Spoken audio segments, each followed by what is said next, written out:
Hi friends, welcome to Darshan Vasu's kitchen. இன்றைக்கி நம்ம கிச்சனில் சம்பா ரவை பொங்கல் தாங்க செய்ய போகிறேன். வாங்க அது எப்படி செய்கிறதுன்னு பார்க்கலாம். அதுக்கு தேவையான பொருளெல்லாம் நான் எடுத்து வச்சுருக்கிறேன்.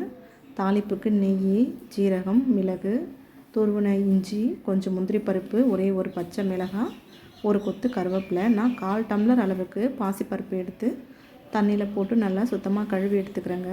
தண்ணி வடித்து வச்சுருக்கிறேன். இந்த டம்ளரால் 2 டம்ளர் அளவுக்கு நான் சம்பா ரவை எடுத்துருக்கிறேன். இப்போ இதை வச்சு நம்ம தாளிப்பு கொடுத்துடலாம். ஃபஸ்ட்டு குக்கரில் கொஞ்சமாக நெய் சேர்த்து இந்த கழுவி வச்சுருக்கிற பாசிப்பருப்பை நம்ம இதில் சேர்த்துக்குவோம். இது நல்லா வாசம் வர அளவுக்கு நம்ம குக்கர்லேயே நம்ம வறுத்து எடுத்துக்கலாங்க.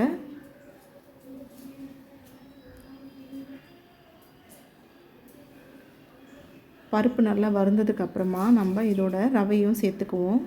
சம்பா ரவையும் இந்த நெய்யோடு நல்லா சேர்ந்து வறுந்து வரணும். ஒரு 2 நிமிஷத்துக்கு இது நெய்யோடு கலந்து வந்துச்சுனாக்கா நல்லா சாஃப்டாகவே இருக்குங்க. அதனால தான் இது ரெண்டுத்தையுமே நம்ம ஒன்றாவே சேர்த்து வறுத்துக்கிறோம். இப்போ நல்லாவே வறுபட்டுடுச்சு.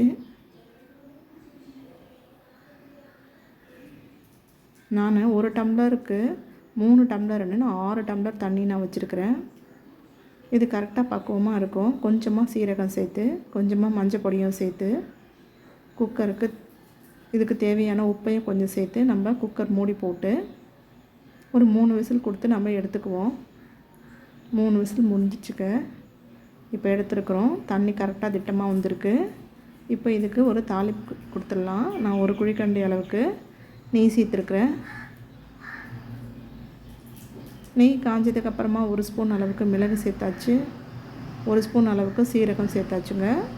இது ரெண்டுமே நல்லா நெய்யில் பொரிஞ்சு வரணும். ஒரே ஒரு பச்சை மிளகாவை பொடியாக நறுக்கி வச்சுருக்கிறேன், அதையும் சேர்த்தாச்சு. ஒரு துண்டு இஞ்சியை பொடியாக நறுக்கியிருக்கிறேன், அதையும் சேர்த்து விட்டு நல்லா நம்ம இந்த நெய்யிலேயே நம்ம வதக்கிக்குவோம். கொஞ்சமாக முந்திரி பருப்பு எடுத்து வச்சுருந்தேன், அதையும் சேர்த்தாச்சு. ஒரு கொத்து கருவேப்பிலை போட்டாச்சு. இது எல்லாமே நல்லா வறுந்து வரணுங்க. தேவைப்பட்டோம்னா கொஞ்சம் எண்ணெயும் சேர்த்துக்கலாம், ரீஃபைண்ட் ஆயில் இருந்தால். நான் இன்றைக்கி எண்ணெயும் சேர்க்கலைங்க. ரெண்டும் கலந்து சேர்த்தாலும் நல்லா தான் இருக்கும். கொஞ்சமாக பெருங்காய பொடி சேர்த்துருக்குறேன். பெருங்காய பொடி நல்லா பொரிஞ்சதுக்கப்புறமா இதை எடுத்து நம்ம பொங்கலில் கொட்டிக்கணும். இப்போது இந்த சம்பா ரவா பொங்கல் ரெடி ஆகிடுச்சு.